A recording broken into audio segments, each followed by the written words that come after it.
कहाँ रह गई ये चंदा? अब तक तो इसे आ जाना चाहिए था।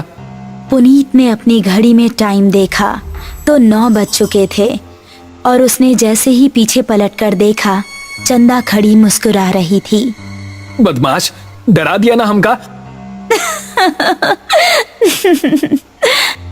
देखो हम तुम्हारे लिए क्या लाए हैं। ऐसा कहकर उसने अपनी जेब से एक डिबिया निकाली।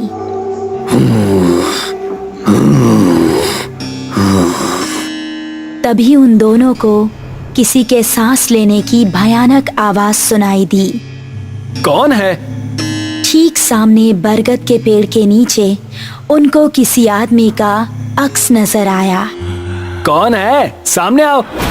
ये सुनकर भी वो आदमी सामने नहीं आया और जोर जोर से सांस लेने लगा। अभी देखते हैं कौन ससुरा है। ये कहकर पुनीत उसके पास जाने लगा। जैसे ही पुनीत उसके पास पहुंचा, उसने भी 2 कदम आगे बढ़ाकर पुनीत का गला पकड़ लिया। उसको देखकर पुनीत और चंदा दोनों का दिल दहल गया। उस आदमी की गर्दन कटी हुई थी और थोड़ी सी खाल में अटकी लटक रही थी। चंदा चिल्लाई और गांव की तरफ ऐसी भागी कि उसने पलटकर नहीं देखा। गांव पहुंची तो उस टाइम पुनीत के पिता घर के बाहर थे। अरे चंदा बिटिया, इतनी डरी हुई काहे लग रही हो? वो पुनीत। चंदा ने हाफते हुए उनको पूरी कहानी सुनाई।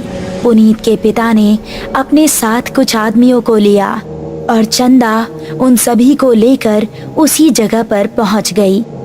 यही जगह थी वो जहां उसने पुनीत को पकड़ा था। उन लोगों ने इधर उधर नजरें घुमाई तो कोई आसपास नजर नहीं आया। तभी चंदा की गर्दन पर ऊपर से कुछ टपका। उसने हाथ लगाकर देखा तो वो खून था। पेड़ की डाली के ऊपर पुनीत की बिना गर्दन की लाश टंगी हुई थी और उससे खून टपक टपक कर नीचे गिर रहा था। शहर से दूर एक छोटा सा गांव सरूपुर। रात के समय सभी अपने अपने घरों में आराम कर रहे थे। बाबूजी, हम जरा अपने दोस्त महेश से मिलकर आ रहे हैं। उसकी तबीयत जरा ठीक नहीं है ना? ठीक है, लेकिन जल्दी आना। जी बाबूजी। ऐसा कहकर वो खुश होता हुआ घर से निकल गया। आज तो सारे दोस्त मिलकर मस्त पार्टी करेंगे, मजा आ जाएगा। जंगल का रास्ता पकड़ लेता हूँ, जल्दी पहुँच जाऊंगा। अभी वो जंगल में आगे बढ़ ही रहा था कि पीछे से उसको आवाज आई। अकेले ही पार्टी करने जा रहे हो? हमका साथ लेकर नहीं चलना है क्या? अरे अर्पणा और दिव्या, तुम दोनों क्यों हर बार हमारे पीछे पड़ जाती हो? हमका साथ लेकर चलते हो कि बोले अभी तुम्हारे बाबूजी से? अरे नहीं नहीं मेरी माँ, चलो मेरे साथ। थोड़ी देर चलने के बाद वो तीनों एक जगह पहुँचे जहाँ रामू और महेश बैठे हुए थे। अबे ये क्या, तू फिर से लड़कियों को साथ ले आया? क्या करता है यार, हर बार की तरह इस बार भी धमकाने लगी थी दोनों। अब क्या करें, हम दोनों को भी अब पार्टी की आदत पड़ गई है। चलो थोड़ी सी शराब पी ली जाए। उसने पास ही रखी बोतल खोली और गिलासों में शराब पलटने लगा।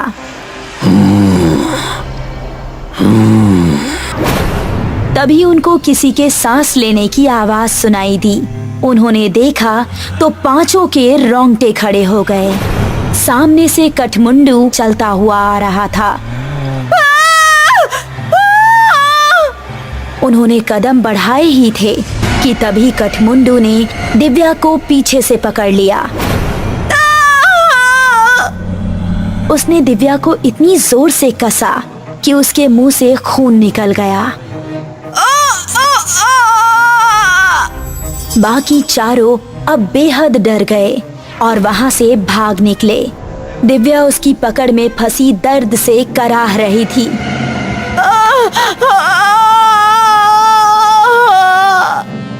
उसने दिव्या को जमीन पर धक्का दिया और उसके ऊपर आ गया।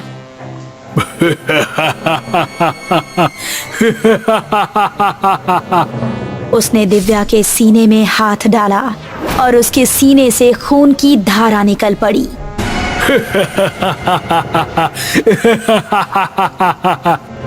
बाकी चारों इतना डर चुके थे कि उनको खबर भी नहीं थी कि वो किस दिशा में भाग रहे हैं। वो काफी देर तक भागते रहे। अब अपर्णा की हालत खराब हो चुकी थी। वो आ जाएगा, रुकने का समय। कोई बताएगा? हम रास्ता भूल चुके हैं, हमें नहीं पता कि गांव किस तरफ है। क्या कह रहे हो तुम? फिर तो हम सबका बचना नामुमकिन है। तभी पेड़ के ऊपर से एक हाथ आया और उसने महेश का गला पकड़ लिया। ये हाथ कठमुंडू का ही था।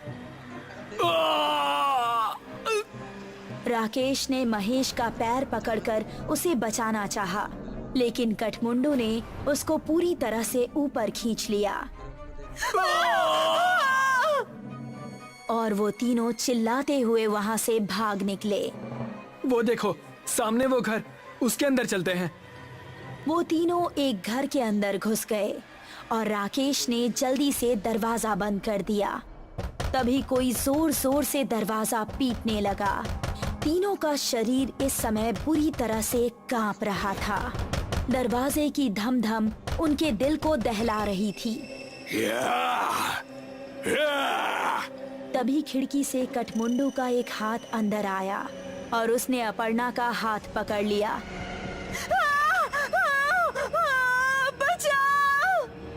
अगर ये यहाँ है तो दरवाजे पर कौन है? राकेश ने दरवाजा खोला तो सामने गांव के बिरजू काका थे। बिरजू काका जल्दी से अंदर आए। उन्होंने कठमुंडू का हाथ पकड़ा और छुड़ाने लगे। कठमुंडू उनके छूते ही चीखने लगा।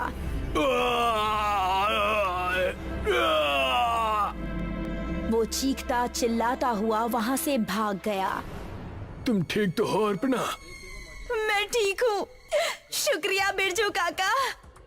तुम लोग यहाँ करने क्या आए थे, वो भी इस समय? हमसे गलती हो गई बिरजू काका, लेकिन ये कौन है और आपको देखते ही वो भाग कैसे गया? ये कठमुंडू है। ये सुनकर वो तीनों एक दूसरे का मुंह देखने लगे। बहुत सालों पहले हमारे गांव में एक डाकू पल्लव सिंह का बड़ा खौफ था। गांव में एक बूढ़ी औरत रहती थी जिसका एक ही बेटा था। उसने धूमधाम से अपने बेटे की शादी की। शादी के अगले ही दिन डाकू पल्लव सिंह ने हमला बोल दिया। उसने पति और पत्नी दोनों को मार डाला और सारे गहने लूट लिए। अपने बेटे और बहू को मरता देख बुढ़िया तड़प उठी। पल्लव सिंह, जिस सोने के लिए तूने मेरा परिवार उजाड़ दिया, यही सोना तेरे लिए अभिशाप बन जाएगा। तू कभी नहीं मरेगा, सिर्फ भटकता रहेगा और इस सोने से हमेशा दूर भागेगा। ये सुनते ही पल्लव सिंह हंसता हुआ वहां से चला गया। कुछ दिन बारदार बनना चाहता था, लेकिन पल्लव सिंह तलवार के हमले से भी नहीं मरा। उसकी गर्दन आधी ही कटी और थोड़ी सी खाल में अटक कर रह गई। उसने अपने सभी साथियों को मार गिराया। उसने अपनी उंगलियों में जितनी भी सोने की अंगूठियां पहनी थी वो गर्म होने लगी और उसके हाथ जलने लगे। बुढ़िया का श्राप अब शुरू हो गया था। उसने सभी अंगूठियां उतार फेंकी और जंगल में भाग गया। तब से अब तक वो जंगल में ही रहता है। मेरे छूने से वो इसलिए भाग गया क्योंकि मेरे हाथ में ये सोने का कड़ा है। ये कहानी सुनकर वो तीनों हैरान रह गए। चलो यहाँ से निकलो, वो फिर से आ सकता है। बिरजू काका को रास्ता पता था, इसलिए वो तीनों उनके पीछे पीछे जा रहे थे। जब वो जंगल की सरहद पर आ पहुंचे थे, तभी कठमुंडू वहां आ गया। उसने अपर्णा का पैर पकड़ लिया।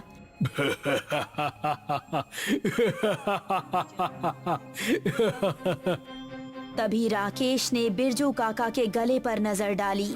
उनके गले में एक सोने की चेन भी थी। उसने चेन को उनके गले से उतारी और कठमुंडू की टूटी हुई गर्दन में डाल दी। उसने चेन को गले से उतारने के लिए जैसे ही छुआ तो उसके हाथ भी जलने लगे।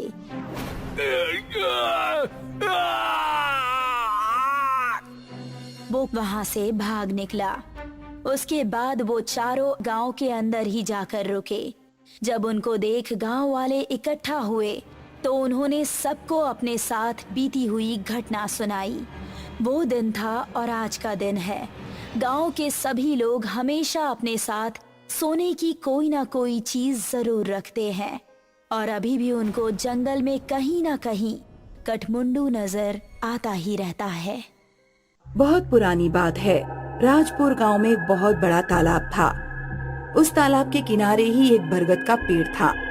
गांव की सभी स्त्रियां त्योहारों पर खूब सज धज कर उस पेड़ की पूजा करती थीं।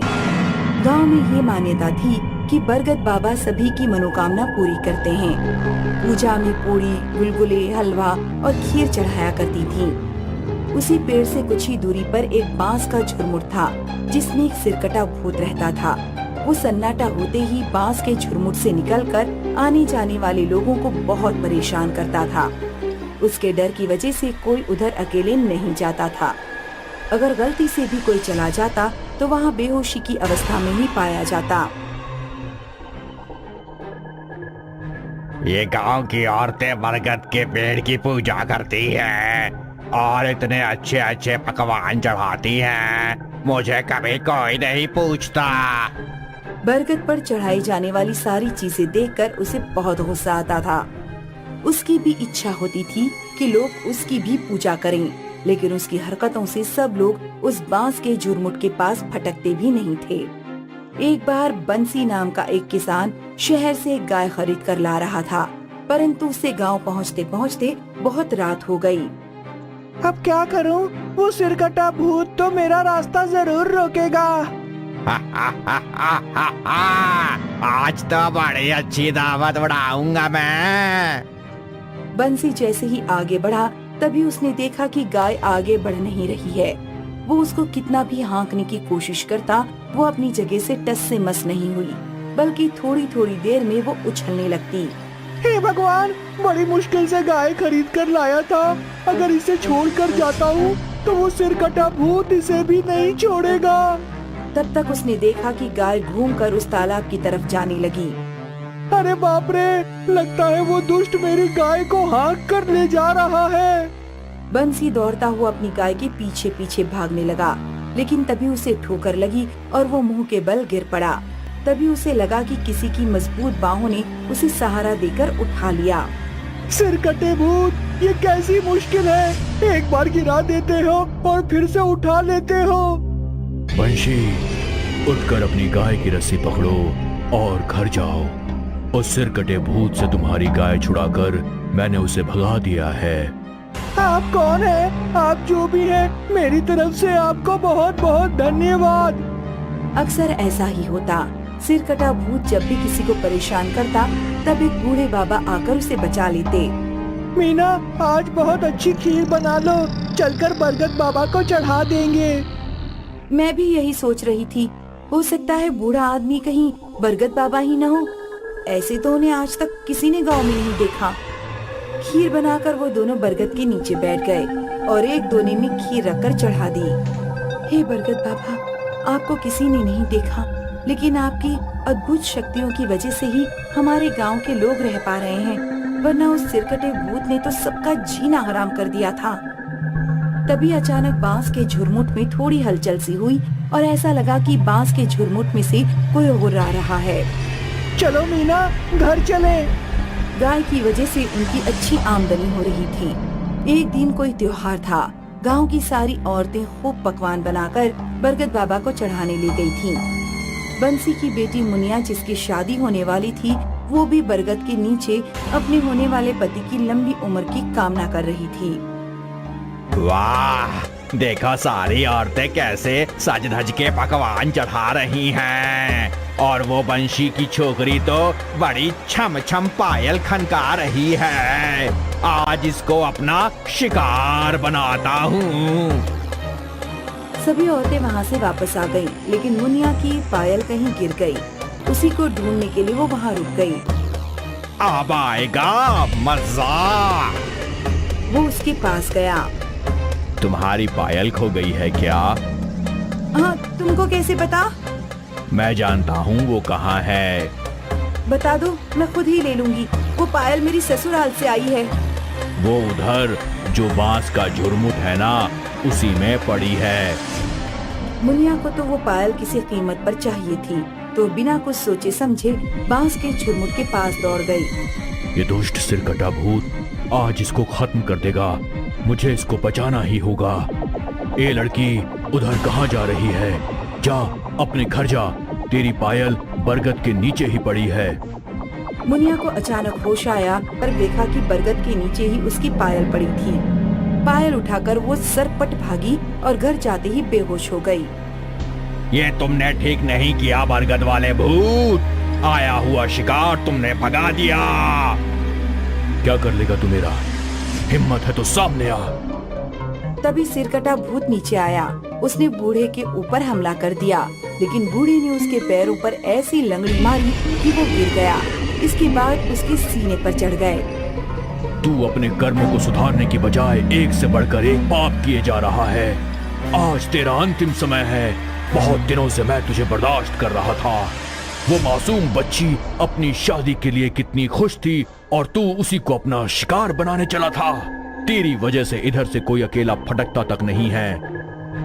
तू अपनी सीख अपने पास ही रख। मैं तेरी ऐसी की तैसी कर दूंगा। दोनों में जबरदस्त उठापटक हुई। बूढ़े बाबा तो किसी पहलवान की तरह उससे भिड़ गए थे। अंत में सिरकटा भूत परास्त होकर जमीन पर ही गिर पड़ा। बरगद बाबा ने उसका सिर, जो सिर्फ उसकी गर्दन से थोड़ा सा ही जुड़ा हुआ था, बड़ी ताकत से उखाड़ दिया। खून का फव्वारा निकलने लगा। बरगद बाबा ने उसके सिर को पत्ते इकट्ठा करके जला दिया। उसका शरीर तड़प तड़प कर शिथिल हो गया। अरे हरिहर भैया, ये देखो, यहाँ किसी का धड़ पड़ा है। लगता है इसका सिर काटकर किसी ने जला दिया है। अब तुम सब निश्चिंत होकर जब चाहो तब यहाँ आ सकते हो। सिरकटा भूत अब खत्म हो गया है। बाबा, इतने सालों से ये हम सबको परेशान कर रहा था, आज ऐसा कैसे हो गया? इसके पाप का घड़ा भर गया था, इसलिए इसका जाना ही ठीक था। तुम सारे गांव वाले मिलकर इसका शरीर बांस के झुरमुट में डालकर जला दो। गांव वालों ने वैसा ही किया। गांव सिरकटे भूत से मुक्त हो गया। मुनिया को जब होश आया, तब उसने माँ से कल उसके साथ हुई सारी घटना बताई। पूरे गांव में शोर मच गया। उस दिन सभी लोग बहुत खुश थे। तब से बरगद के नीचे हर महीने मेला लगता है। अब लोग बेखौफ होकर वहाँ आते जाते हैं।